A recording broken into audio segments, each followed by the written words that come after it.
This brief will cover why I chose to study wildlife management. My name is Jake Steele. Today is the 12th of May, 2023.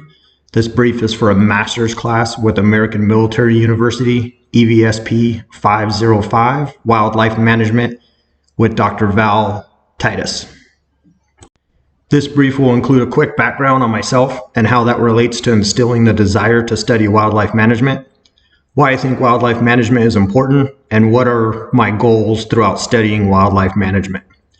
I will also be given quick background of the pictures, which were all taken by myself at various outings in the deserts and mountains of California. This is a picture that I took through my spotting scope of a mule deer that had damage to his antler during growth. The growth on his right-hand side was full of some sort of water or pus and would shake around when he was walking. His antler growth was deformed and was starting to pierce through his right eye. I have not seen this deer since and surmise that he did not make it through hunting season or eventually succumb to infection from the antler deformity. The background reasons for choosing to study wildlife management are directly related to my previous education and my interests of both hunting and fishing. I have only a handful of graduate classes under my belt relating to anything remotely associated with wildlife management. All of my previous education focused on intelligence studies and operations, or learning to employ the Super Hornet as a weapon system. For my hobbies, I enjoy hunting and fishing. Both are closely related with sustaining our precious resources, and I'm about to wrap up EVSP504 fisheries management as well. But how my interest in hunting is tied to wildlife management is because I have hunted a very poorly managed mule deer herd in Southern California for over the last 15 years. This is a picture that I took in the eastern Sierra Nevada mountains on a 3-day fly fishing trip with my daughters. And then lastly, I enjoy flying, which is my primary job currently with the Navy.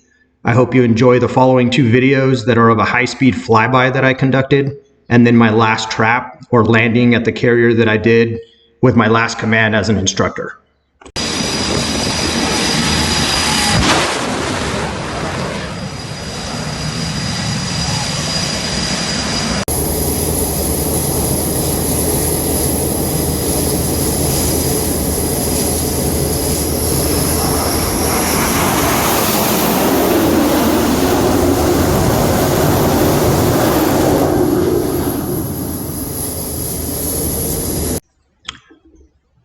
When completing my first master's course, EVSP 501 Environmental Management, my final in that class was a management plan pertaining to the desert mule deer of southeastern California, primarily in the hunting zone of D12.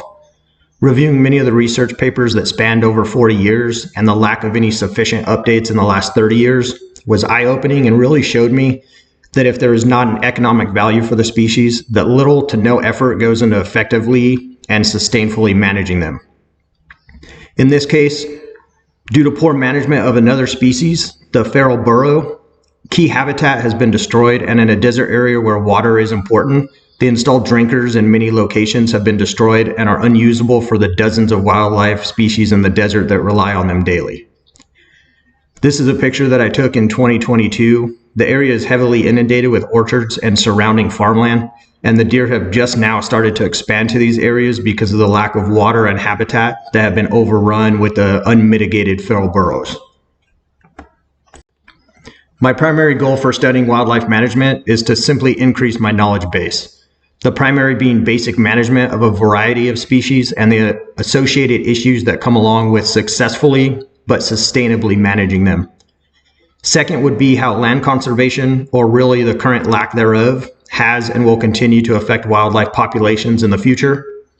And finally, I'm hoping to get some base knowledge on how our expanse as human beings across the globe, with over 8 billion people now, has directly affected species in all aspects, from population declines to lack of diversity and even extinctions.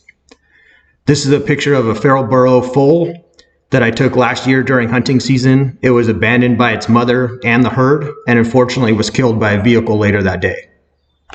For closing remarks, this is a picture that shows the drinkers that are vital to the many wildlife species that inhabit the deserts of Southern California. And tying this picture into the discussion post for this week about roads and their effect on wildlife, you can see the abundance of trees, bushes, and foliage that have been allowed to thrive in an otherwise barren landscape because of the roads and canals in the region, prevent natural runoff of the water, causing the water to pool close to these man-made structures. Thanks for watching, and I think this class is going to be the most valuable throughout the course of these graduate classes, and look forward to the productive discussions and the learning throughout.